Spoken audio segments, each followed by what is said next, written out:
Straight talk from Israel. You're listening to Israel News Talk Radio. Welcome to Beyond the Matrix with Rod Bryant and Jerry Gordon. Here on Israel News Talk Radio.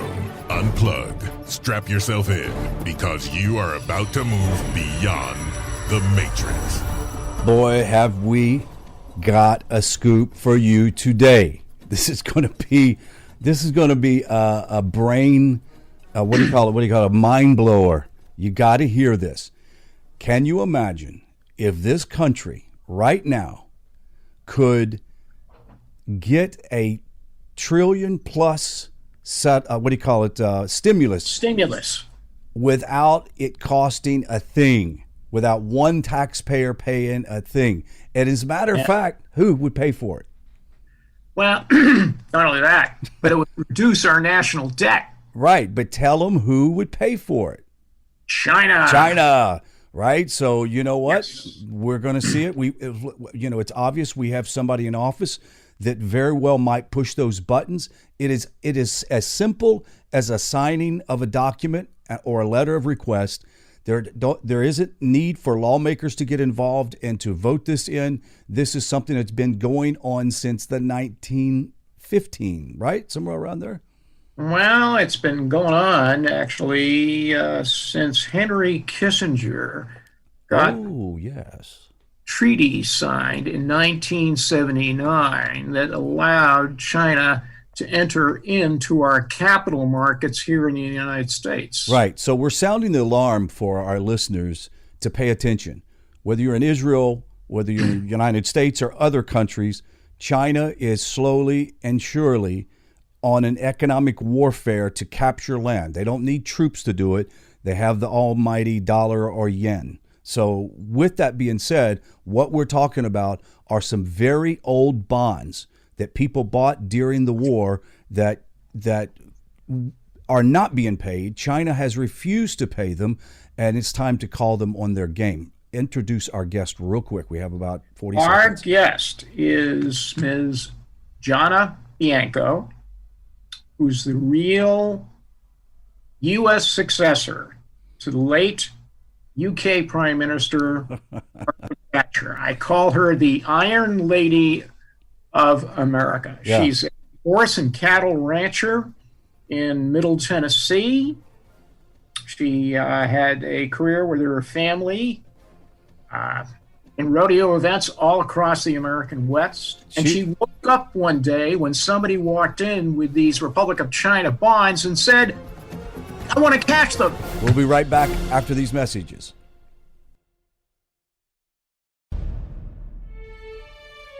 Israel is located in one of the most volatile areas in the world. Israel is an island of stability in a sea of war and unrest. In the midst of this turmoil, Israel stands out as a beacon of order and human progress. Each week we update you on what's happening in this, the Jewish state, a true light unto the nations. This is Jay Shapiro. Join me every Thursday on Israel News Talk Radio.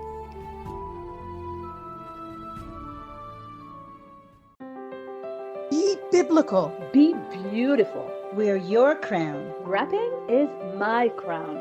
Do what married Jewish women have been doing for thousands of years. Celebrate the art of head wrapping. I'm Andrea Grinberg from Rapunzel.com. We have beautiful scarves, stunning accessories, scarves for faith, scarves for healing, and scarves for fun. Rapunzel.com. That's Rapunzel with a W. Or click on our banner on the Israel News Talk Radio homepage. Rapunzel.com. Beautiful scarves, stunning accessories paired with tutorials, support, and a vibrant community to give you everything you need to start and perfect your head covering journey. Don't forget, join the Rapunzel community group on Facebook to see, learn, and share your beautiful wraps.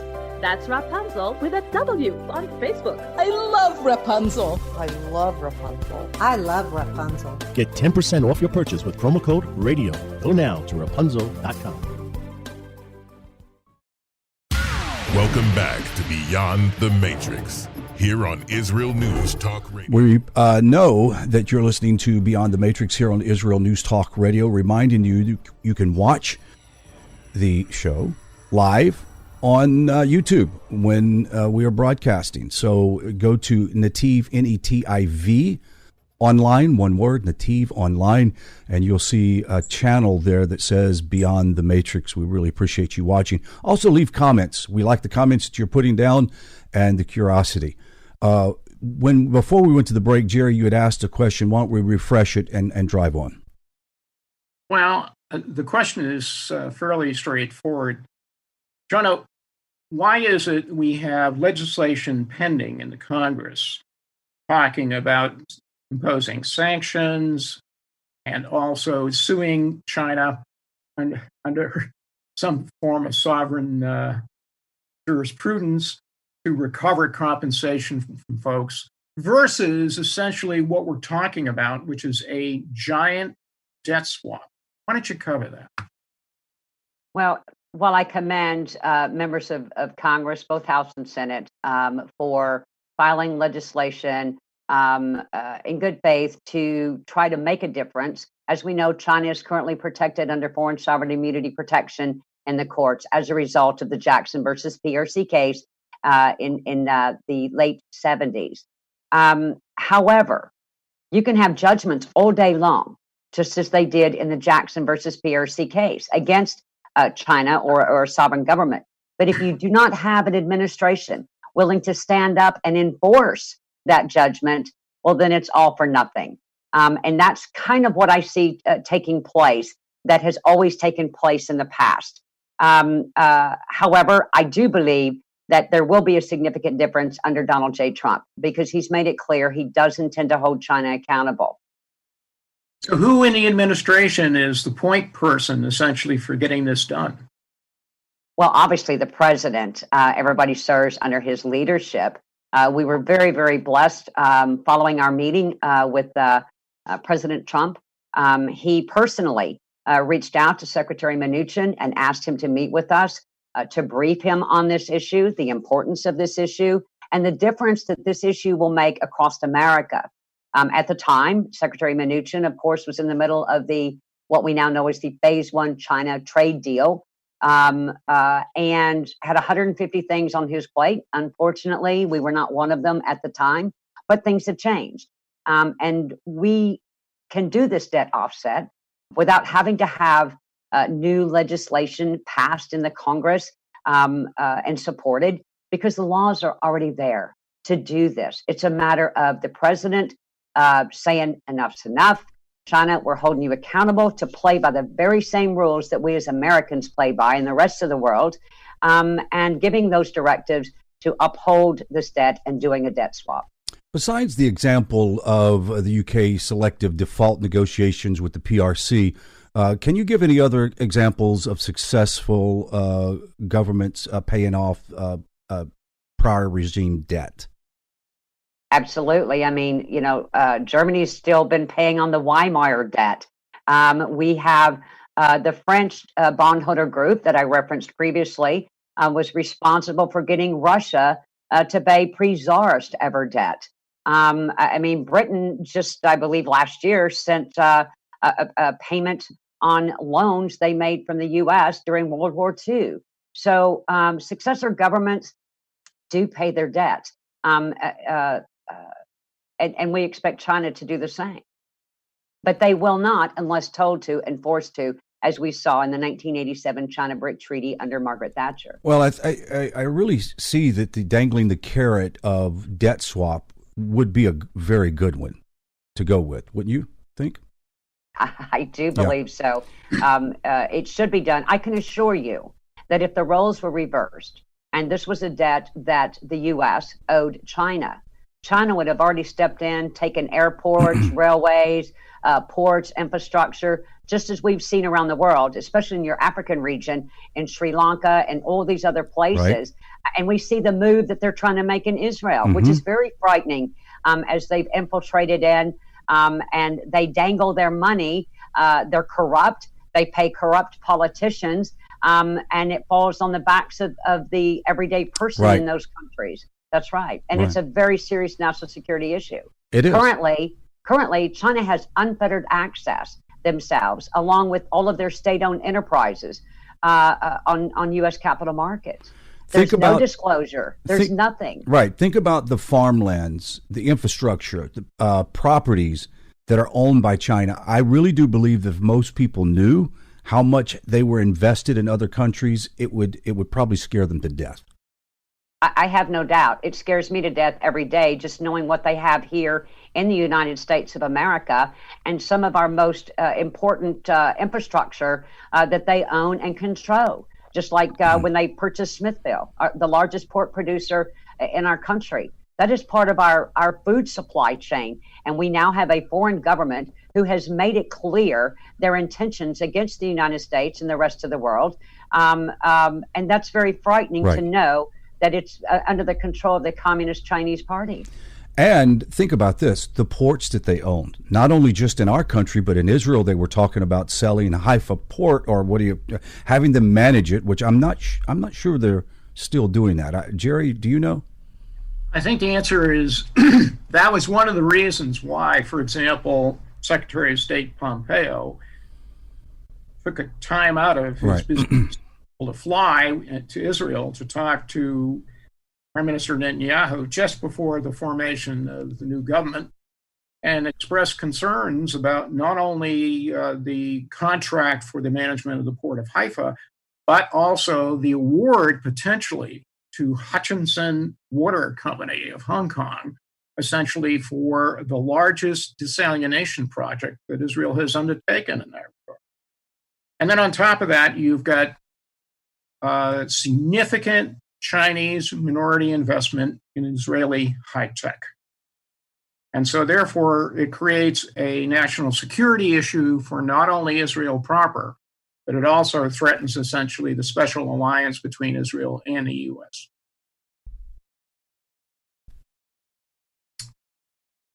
So, Jono, switching back to the U.S., how nonpartisan is this issue? Why don't you give us an illustration of that? We have been very, very fortunate since our creation. This issue has been very, very bipartisanly supported out of the House, out of the Senate. There's been multiple resolutions issued. I have testified before Congress on 2 occasions. The World Bank, IMF, held special luncheons and conferences on this issue in support of China being held accountable, in support of doing debt offset structures around the world. The World Bank tried their best to get members and countries in Africa to purchase this debt from us discounted and use it at full value to extinguish debt they owed to China, to prevent from losing the infrastructure, the ports, the railroads and properties that we have seen over the years be lost. And people are afraid. People were afraid of China. Wall Street, corporate America is afraid of China. They're fearful should they support this issue or anything anti-China, their factories will be burned to the ground. We've already seen the $5 trillion of intellectual property theft from China. So the list, the parade of horribles is unbelievable. And so it's better to turn a blind eye in hopes that over time China changes, which we have seen will not. And their intentions very clear. And so we have seen over time that corporate America, Wall Street, are now realizing that getting in bed with the Chinese was not necessarily in their best interest, or America's for that matter. What would be the maybe an example? I realize you're not a prophet, so what would be the impact of our international economies if this was paid back, and people in the United States, I guess, the U.S. economy as well? Well, you're talking of trillions of dollars that China owes in defaulted sovereign debt around the globe, not just here in America. But if this was done via a debt offset, you're talking about infusing billions and billions of dollars into the U.S. economy, as well as reducing our national debt. And I think it's very significant, the difference it's going to make in the lives of Americans, as well as those around the globe, to hold China accountable and push back against their tyranny. It would be a shot in the arm after going through this COVID pandemic that we've had and seeing the economy just barrel downward. this would be an amazing boom. Now, who knows how long it's going to take to get China to put that money back in the coffers or trade the debt. But if it could be done quicker, it would be so much better. Do you have anything else? There's no reason it can't be done. Just to add to what the American Bondholders Foundation represents. In the very beginning, which will be 19 years this August for American Bondholders Foundation, the bondholders decided they wanted to help make a difference in America. They knew this was going to be a heavy lift. They knew this was going to be like a David and Goliath story, which it truly has been. However, they wanted to help make a difference for all of America. So under contract, they attributed 20% of every penny collected goes to an already approved 501c3 nonprofit called ABF Charities. Its purpose is coming out of the gate is to provide members of our first line of defense. For example, volunteer firefighters in America. There are over 1 million. These are people who put their life on the line, not because they get paid, but because they're patriots and they care. They don't even have proper turnout gear, breathing apparatus. And these funds will go to provide that across this country. That's one example of many that will make a difference in America. When we come back after the break, I would like to talk to you about what can the average citizen do that they don't hold the bonds, but what can they do to help propagate this and get this information out. You're listening to Beyond the Matrix here on Israel News Talk Radio. Don't go anywhere. We'll be right back.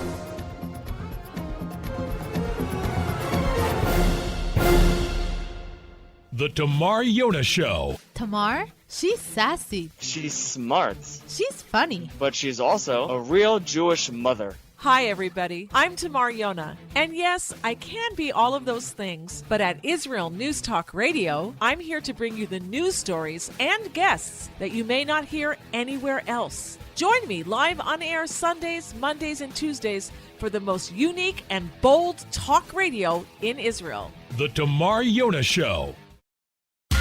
Welcome back to Beyond the Matrix, here on Israel News Talk Radio. Appreciate you sticking around for the break. I'm Rod Bryant, along with Jerry Gordon, and our very special guest that we said was going to be here with us. Jerry, why don't you introduce our amazing guest? You guys obviously have a history together. Oh, yes. Our history goes back nearly 15 years when I first encountered what I now call the Iron Lady of America. Channels the late Dame Margaret Thatcher. She is determined to essentially correct major imbalance in our country's indebtedness with China. And with that introduction, Jono, why don't you tell us a bit about what the American Bondholder Foundation is all about, who and what it represents? Good morning, Saba. Thank you so much for having me on.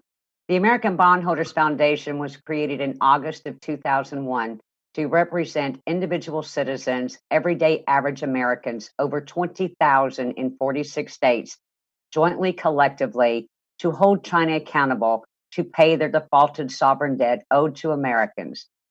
We have worked tirelessly in trying to hold China accountable with members of Congress, members of the administration, both in the Bush administration, throughout the Obama administration. There's been multiple resolutions out of the House and the Senate. This is a bipartisan. In fact, this is a nonpartisan issue that directly affects all of America. And how much does the People's Republic of China owe the American bondholders, for one thing?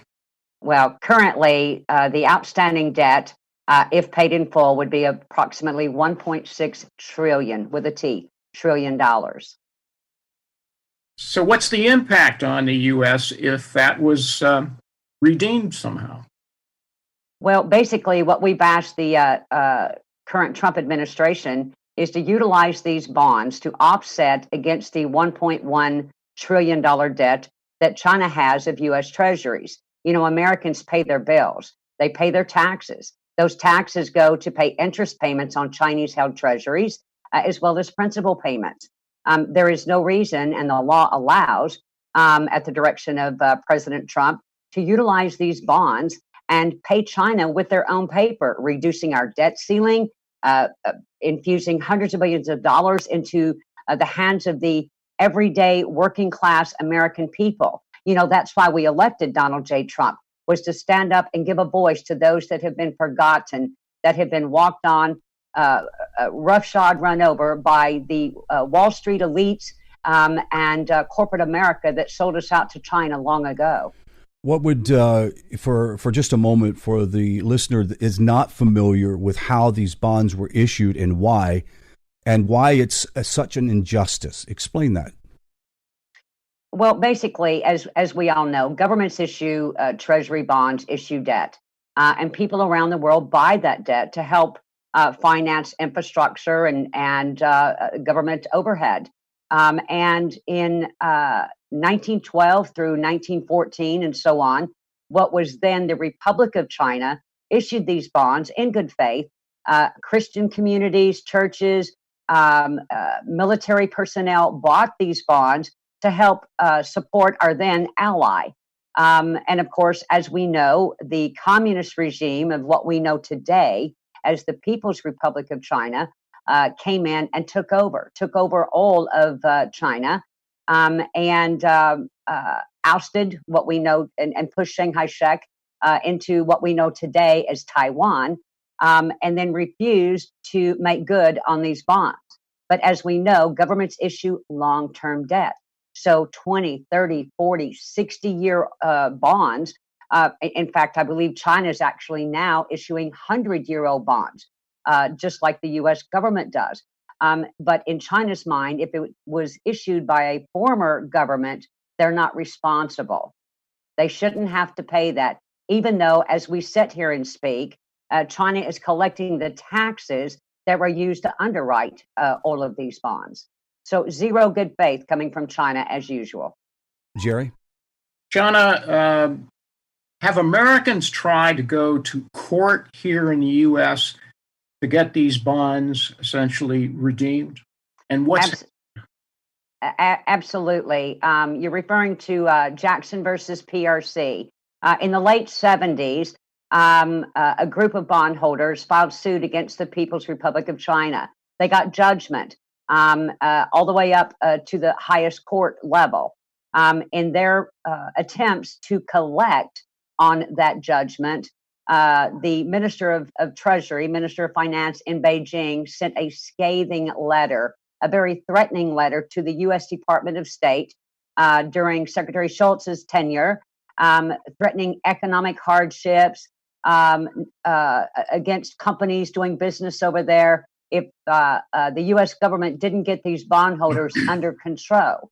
And so Secretary Shultz summoned a gentleman by the name of Davis Robinson to file similar to an amicus curiae brief to have the case set aside, not because of the merits of the case, because everybody acknowledges and admits China owes this debt, but in the interest of foreign sovereign immunity protection for China, the case was set aside in U.S. courts, unable to collect through the court system.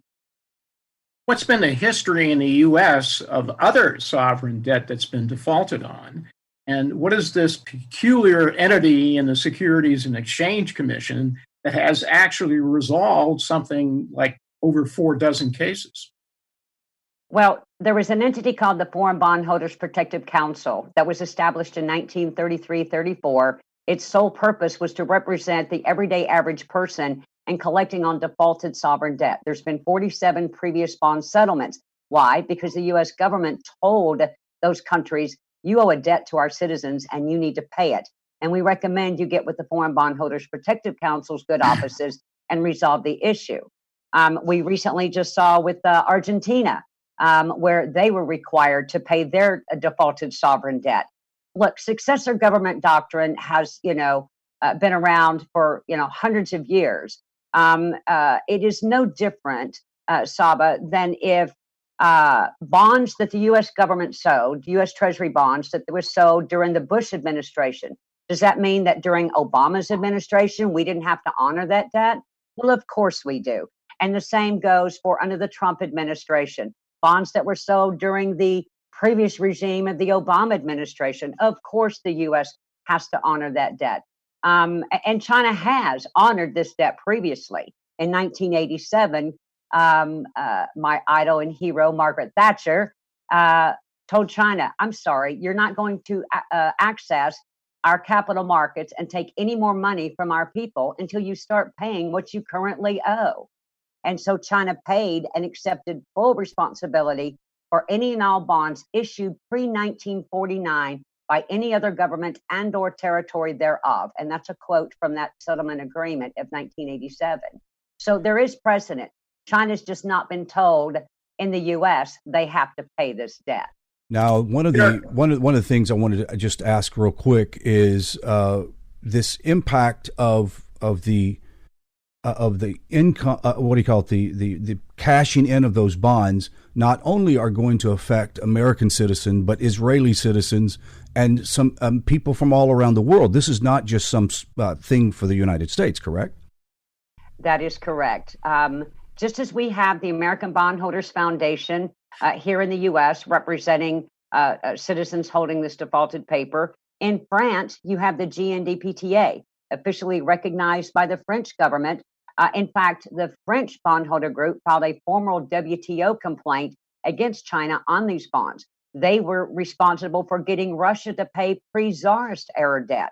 So defaulted sovereign debts are common practice. They are paid. Governments do pay their debts, and China needs to be held to play by the same rules as everybody else. And they need to be denied unfettered access that they currently have to U.S. capital markets, taking trillions of dollars from investors and then defaulting. What do you think of the chance of this actually going through and having the president sign this request? Well, look, I was very honored and blessed to meet with President Trump. We had a very, very serious conversation. He took this issue very serious. President Trump has made clear he intends to hold China accountable to play by the same rules. And he said it perfect when he said he expects reciprocity. Americans pay their bills and China needs to do the same. So we feel confident. That's why we elected Donald J. Trump, was to stand up for the everyday average Americans whose voice has been lost. Jerry? What is the mystery behind the U.S. government holdings of these Republic of China bonds? We only have about a minute, and then we'll have to pick this up in the next segment. Go ahead. I look forward to talking about that. There was a time that members of Congress, bipartisan, wrote letters to the U.S. Treasury inquiring if they held any of these defaulted sovereign bonds. The U.S. Treasury has officially come back and said, no, they do not. So time will tell. That would be interesting to find out that we could actually put that back into the national debt. Right. But we don't know that right at this point. Go ahead. My job is to represent the citizens that hold this paper that haven't had a voice. And so my number one priority is to get justice for the 20,000 plus American citizens that are holding this defaulted sovereign debt, and to work hand in hand with those around the globe in Israel and Belgium and France and Italy and Australia that hold this debt, and Japan to collect on this debt. So it's really going to require each one of these nations, from Israel to the United States and France, for the governments to actually put the pressure on China. It's not like it's not something that an individual can do, correct? Their government has to. Yeah. Correct. So we have no voice against China. Right. I mean, we've served them notice. They just fall into a trash bin somewhere. They get ignored. Right. And typical China takes money from people and they bully them and threaten to pay it back. Absolutely. Guys, don't go anywhere. You're listening to Beyond the Matrix here on Israel News Talk Radio.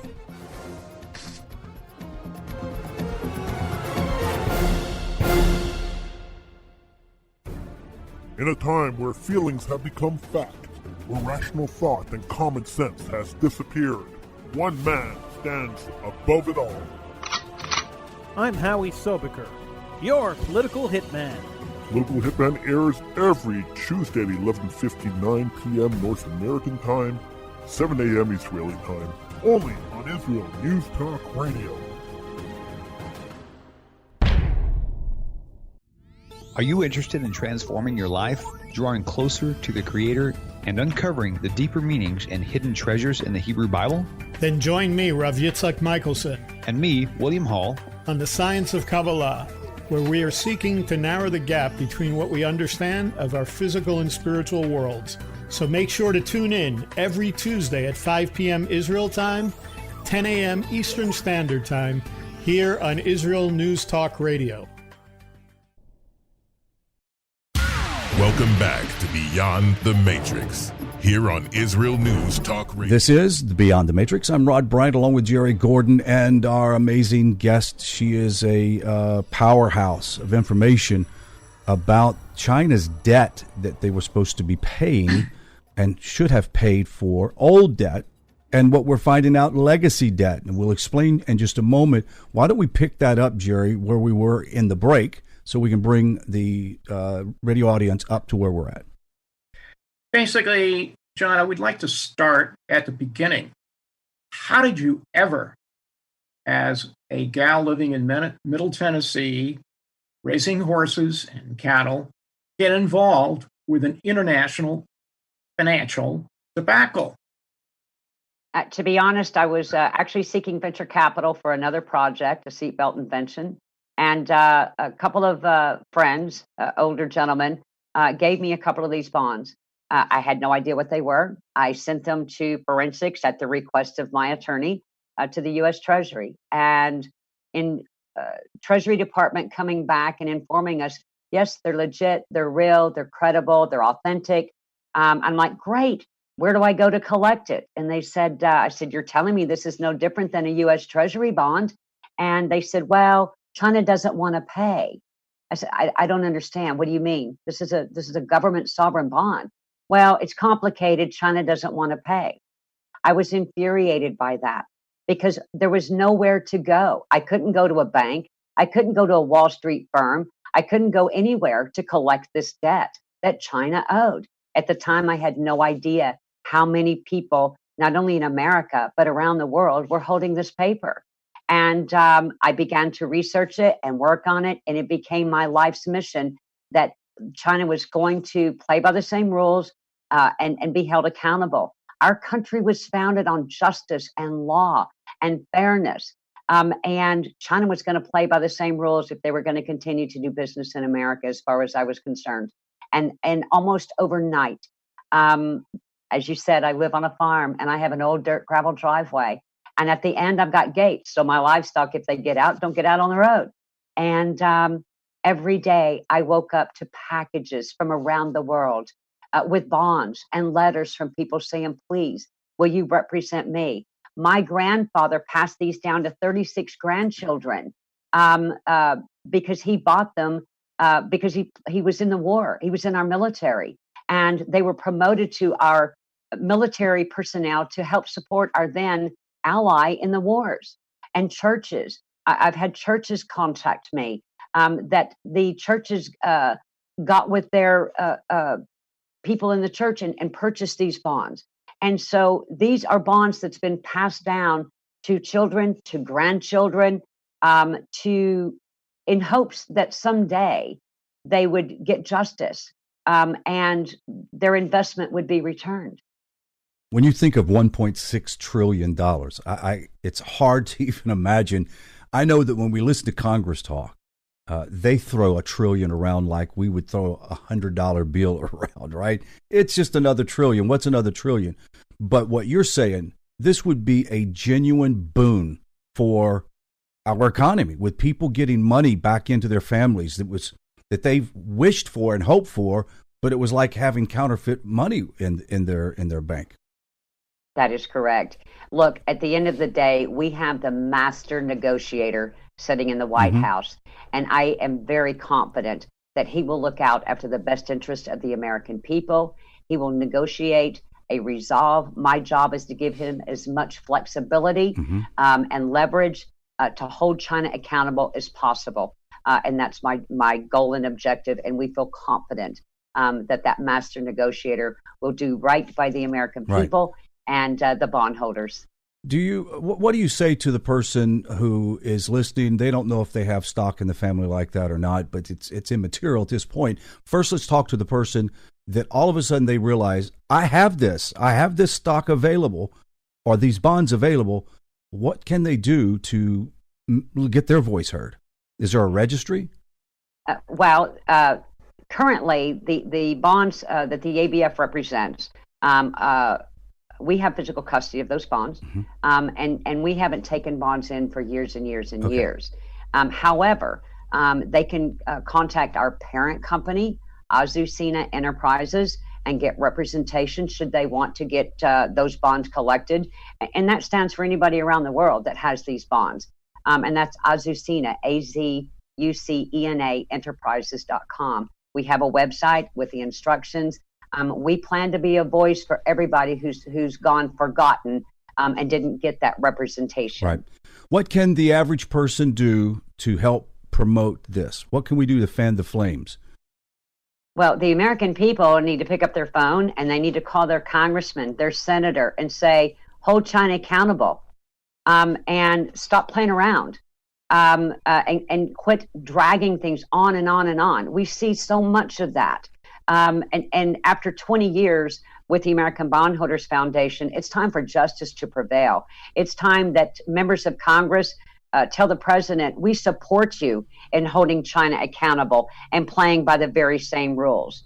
And that's what the American people need to do. Or they can call the White House and say, Mr. President, we support you holding China accountable. It's bad enough that they have stolen so much of our intellectual property. I mean, my gosh, they're now trying to steal vaccine information, as we have seen. The CCP are liars, they are cheats, they are thieves. And it's time that they be called to the table. It's time that they be held accountable. And so the American people can voice that to the president, to the White House, and to their members of Congress. Right. Enough's enough. This is actually a really good time for us to bring this up because of COVID. There is a lot of individuals that are having to rethink their own personal opinions about how we have become so, what's the word? We need to wean ourselves off of China. And there are individuals out there that are realizing, you know what, we've been spoiled by this. And we need the business back in our country. We need factories. We need all production back in our country that we haven't had for years. All because China was willing to step up and do it. We just let it go. And I think now we're all taking a double take. How can an individual get a hold of you personally, or are you available to chat with someone? Certainly am. I try to make myself available to everyone. This is a very, very important American issue. We have a website, AmericanBondholdersFoundation.com. You can, all of our contact information is at that website. We have Twitter at ABFUSA, and we also have Facebook. You can follow us on Facebook. So we welcome all the support we can get. It's time for America to take a stand. And it's time for America to take America back. Absolutely. And bring our pharmaceuticals back to be manufactured in America, and stop the CCP from terrorizing the world as we have seen. Absolutely. Very, very, very good. Jerry, do you have a couple of final questions? We have about 3 minutes left. One of the issues that you addressed earlier, in fact, I think Rod brought it up, was that perhaps unbeknownst to the general public, China has acquired vast acreage in the Permian Basin for production of oil. And I point to a report this past weekend that showed that there was a fleet of 107 very large cargo carriers, big tankers, with cheap oil being shipped across to China at this juncture. What do we do in that case? Is this the punishment that the free market has for us in the context of retaining our national provenance? I'd like you to address that.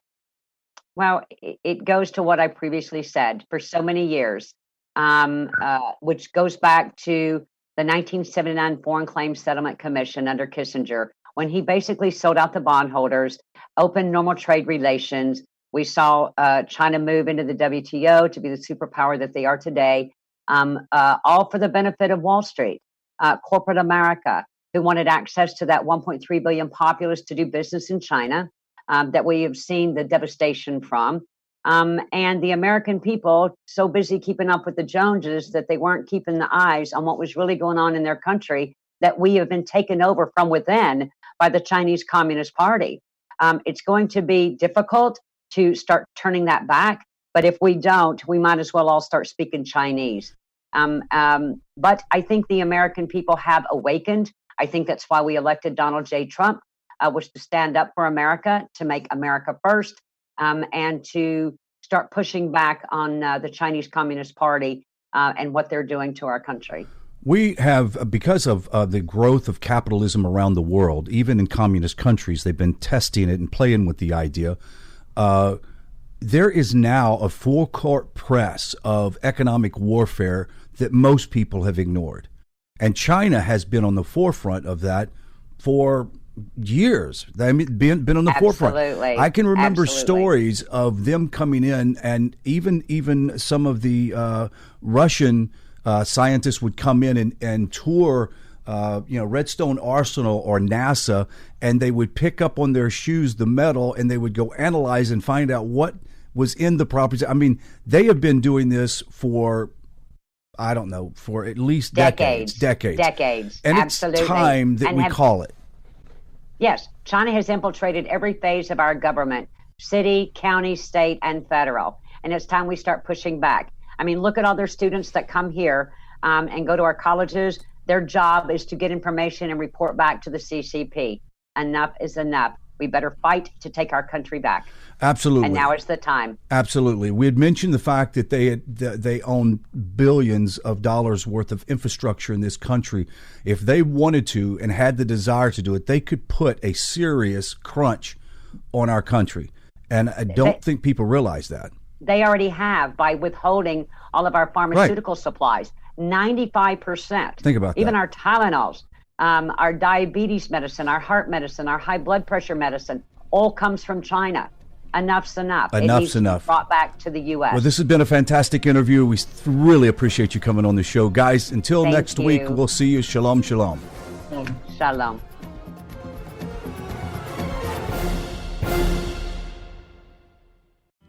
Where can you get the inside news on Israel? At Israel News Talk Radio, we're dedicated to sharing Israel's inside story with the world by providing our listeners with news on Israeli politics, current affairs, and Israeli Jewish culture. The Israel News Talk Radio homepage also provides you, the listener, with useful information at your fingertips, with scrolling news headlines, weather, currency exchange, Shabbat candlelighting times, and so much more. Our radio programming is always accessible and on demand. We operate absolutely free of charge for everyone, everywhere. If you love what we do, partner with us now by becoming an Israel News Talk Radio supporter. With your support, you'll be inscribed on our Israel News Talk Radio Wall of Fame. There's nothing like us in the world. Be part of something great. Israel News Talk Radio. Straight talk from Israel. Howdy, this is Rita from League City, Texas, now living in Israel. And though my heart may have belonged to Texas, it now belongs to Israel and all the fantastic show hosts at Israel News Talk Radio. Hi, this is Michael Solomon from Kiryat Arba, Israel. And why do I love listening to Israel News Talk Radio? Because I love listening to the interesting interviews they do and their news reporting that most other media sources don't cover. Hey, this is Nicoleko from Malmö, Sweden. It gets pretty cold here in Sweden, so I love cuddling up with a warm cup of tea while I listen to Israel News Talk Radio. Hey everybody, this is Frank Morris from Tennessee. Me and my dog Buster really love listening to Israel News Talk Radio. You're listening to Israel News Talk Radio.